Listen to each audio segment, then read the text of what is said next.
माफ कर दो मुझे, गलती हो गई मुझसे। प्लीज बाहर निकालो मुझे यहाँ से, नहीं तो वो मुझे मार देगा। प्लीज देखो, प्लीज ये दरवाजा खोल दो। बदले में तुम अपने परिवार का जो भी सामान है उसे ले जाना। अच्छा, तुम्हें जो भी चाहिए ले लेना, पर मुझे बचा लो, मुझे बचा लो। ये दरवाजा खोल दो प्लीज, ये दरवाजा खोल दो। रसूल उस माल गोदाम में बने छोटे से दरवाजे की जालीदार खिड़की से लगातार चीख रहा था, पर बाहर खड़ी महिला उसकी कोई मदद नहीं करती। बस बुत बनी उसकी बेचैनी को देखकर मुस्कुराती रहती है। कुछ देर में रसूल ऐसे चीखता है जैसे कोई उसे मारने आ रहा हो। वो बार बार दरवाजे पर हाथ पीटकर उस औरत से मिन्नतें करता है। तभी वो औरत दरवाजे की ओर बढ़ती है। बस बस थोड़ा और आगे आइए, थोड़ा और, दरवाजा खोल दीजिए। नहीं नहीं नहीं, प्लीज ऐसा मत कीजिए। कहाँ जा रही हैं आप? प्लीज मुझे मरने के लिए मत छोड़िए, प्लीज। उन चीजों के बारे में जानना कितना दिलचस्प होता है ना, जिन पर हमारा कोई बस ना हो, जो हमारी पहुंच से एकदम बाहर हो। जैसे सुनसान रातों में भूतों की कहानी, और किसी ऐसे वीरान बंगले के बारे में जानना जहां रात के अंधेरे में आत्माएं भटकती हैं। हमारी आज की कहानी भी कुछ ऐसी ही वीरान जगह के बारे में है, जहां पर होने वाली घटना की चीख उसी के वीराने में दब जाती है। नमस्कार दोस्तों, मैं आपका प्यारा मिस्टर नॉटी, और कब्रिस्तान के ताबूत के बाद आपके लिए लेकर आया हूं एक नई कहानी जो प्रेरित है कैबिनेट ऑफ क्यूरियोसिटी से। और इस कहानी का नाम है माल गोदाम, जिसके लेखक हैं पंचम प्रकाश। अरे रसूल मियाँ, मैं बता रहा हूँ, आपने इस नीलामी में आकर 4 चांद लगा दिए, वरना इस खंडर गोदाम के लिए कौन देता है मोटी रकम। हमने सुना है कि इस गोदाम से कीमती सामान ढोया जाता था, और सभी चीजें आज भी यहीं रखी हुई हैं। अरे बिल्कुल जनाब, रखा है सब सही सलामत अंदर ही, पर कहते हैं कि श्रापित है सब चीजें यहाँ पर।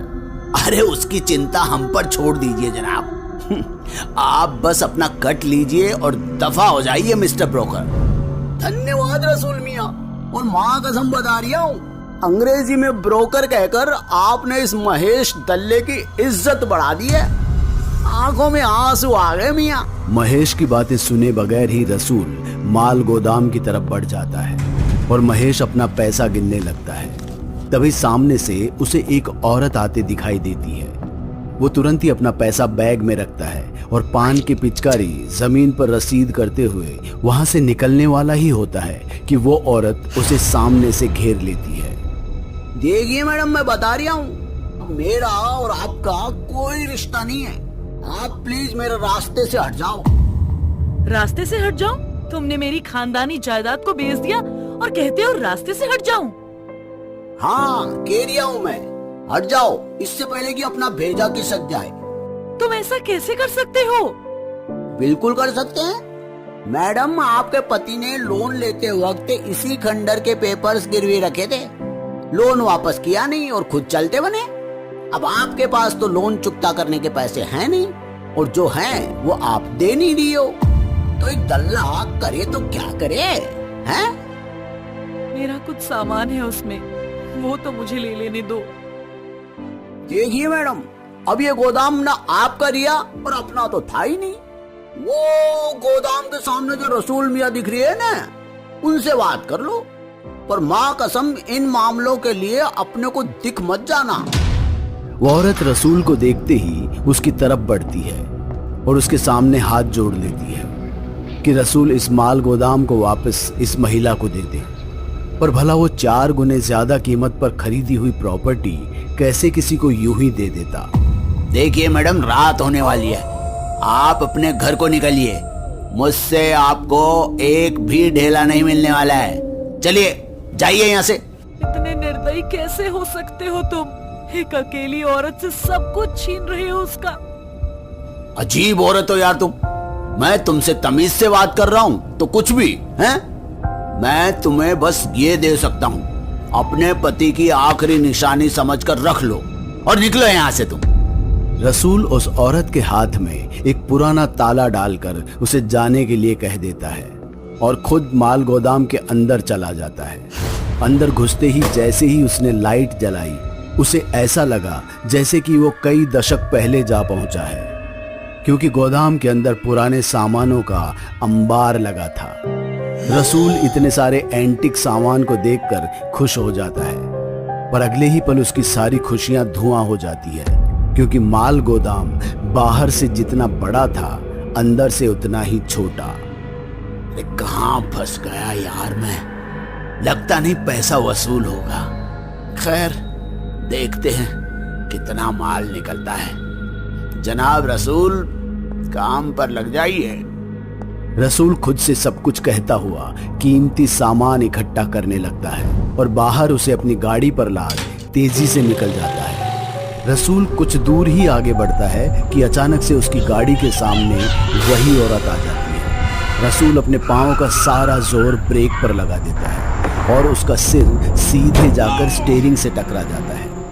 रसूल जैसे तैसे खुद को संभालता हुआ गाड़ी से बाहर निकलता है और उस औरत के सामने जाकर उस पर चीखने लगता है, लेकिन उस औरत पर जैसे रसूल की किसी बात का कोई असर नहीं हो रहा था। वो रसूल को खुद पर चीखते हुए देख मुस्कुरा रही थी और फिर उससे नजरें फेरकर वहां से चलती बनी। अरे भाड़ में जाओ तुम, लेकिन अगली बार मेरी गाड़ी के सामने आई ना तो ब्रेक नहीं लगाऊंगा, सोच लेना। दिमाग खराब कर दिया इस औरत ने तो।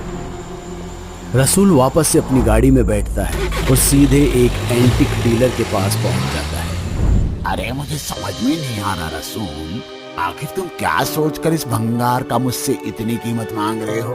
हैं? पर देखने में तो सारी चीजें कीमती है और यूं ही नहीं किया मैंने सौदा। मुझे पक्की इंफॉर्मेशन मिली थी, इस गोदाम में कुछ खास है जिसकी कीमत करोड़ों में है। अच्छा मजाक कर लेते हो रसूल मियां, यहाँ मैं लाख देने को तैयार नहीं और तुम करोड़ों की बात कर रहे हो। अच्छा बताओ, किस चीज के करोड़ रुपए दे दूं मैं तुम्हें? हैं? सोने की तरह दिखने वाले इस पीतल के या इस भंगार बक्से के? इतना कहते हुए जैसे ही उसने बक्से पर हाथ मारा, एक तेज आवाज हुई और बक्सा घूमने लगा और किसी कैबिनेट की तरह 3 भाग में खुल गया। ये क्या हुआ? अरे तेरी तो लॉटरी लग गई रसूल। मैंने तो सिर्फ इसके बारे में सुना था, पर ये तो सच में है। भाई तू तो रातों रात करोड़पति बनने वाला है, पर तीसरी किताब कहाँ है? रसूल के हाथ में कई सदियों पुरानी एक कैबिनेट लगी, कायदे से जिसके अंदर 3 किताबें होनी चाहिए थी। ये किताबें मामूली नहीं थी, इसकी मदद से शैतान को साध कर हमेशा हमेशा के लिए अपने साथ में रखा जा सकता था, अपना गुलाम बनाकर। लेकिन अगर हल्की सी भी चूक हुई तो सब खत्म। पर इन सभी चीजों के लिए उन तीनों किताबों का एक साथ होना बहुत जरूरी था, और यहां तो सिर्फ 2 ही किताबें थी। अरे तीसरी किताब छोड़ना, इनके ही दाम दिलवा दे। करोड़ ना सही, 60-70 लाख ही सही। अरे नहीं, तीसरी किताब के बिना इसका कोई वजूद नहीं है। ज्यादा से ज्यादा 25 लाख दे सकता हूँ, वैसे इसमें भी तेरा प्रॉफिट ही है। पर तीसरी किताब मिल गई तो तेरे साथ मैं भी माला माल हो सकता हूँ। तो क्यों ना एक बार चलकर माल गोदाम की अच्छे से छानबीन करें, क्या पता मिल ही जाए तीसरी वाली भी। रसूल उसकी बात मान लेता है और दोनों वापस माल गोदाम में पहुंच जाते हैं। हर जगह उस किताब को ढूंढने लगते हैं। तभी रसूल की सुई एक अलमीरा पर जा अटकती है, जो देखने में किसी दरवाजे जैसी लग रही थी, जिस पर पहले उसकी नजर नहीं गई थी। अलमीरा को खोला तो उसके अंदर एक गलियारा था और उससे नीचे जाती हुई सीढ़ियां। अक्सर पुराने जमाने में लोग ऐसी खुफिया जगह बनाकर रखते थे ताकि खजाना छुपाया जा सके। रसूल ध्यान से, क्योंकि हमें पता नहीं कि अंदर क्या हो सकता है। हमें सिर्फ उस किताब से मतलब है। दोनों सीढ़ियों से होते हुए एक बड़े तहखाने में पहुंच गए, जो माल गोदाम का बाकी का हिस्सा था। नीचे जाते ही जो उन्होंने देखा, उससे उनके रोंगटे खड़े हो गए, क्योंकि तहखाने के बीचों बीच तंत्र मंत्रों का लाल घेरा था और उसके बीचों बीच पट्टी से लपेटी गई एक लाश, बिल्कुल सावधान मुद्रा में। उसका चेहरा बिल्कुल खोखला हो चुका था और ऐसा लग रहा था कि जैसे कोई उसके अंदर से झांक रहा है। अरे रसूल, शैतान पल रहा है इसके अंदर। अगर हमसे एक भी गलती हुई ना तो सब खत्म हो जाएगा। चलो वापस चलते हैं। अरे पागल है क्या? किताब सामने पड़ी है, उठाते हैं और चलते हैं। उस आदमी के बार बार मना करने के बाद भी रसूल घेरे को पार करता हुआ किताब को उठा लेता है। किताब को छूते ही वहां की बुझी हुई सभी मशालें एक साथ जल उठती है और उसके साथ ही वो लाश भी जिंदा हो जाती है, जिसके खोखले चेहरे के अंदर से ऑक्टोपस की तरह पांव निकलने लगते हैं, जिसमें वो उस इंसान को जकड़ लेता है। वो ठीक उसी वक्त रसूल के हाथ में पड़ी किताब में आग लग जाती है। रसूल सब कुछ छोड़ तहखाने के दूसरी तरफ जाकर छिप जाता है और वो दानव उसे ढूंढने लगता है। काफी कोशिशों के बाद किसी तरह रसूल सीढ़ियों तक जा पहुंचता है और वहां से भाग निकलता है। ऊपर पहुंचते ही रसूल सबसे पहले उस अलमीरा के दरवाजे को बंद कर देता है और चैन की सांस लेता है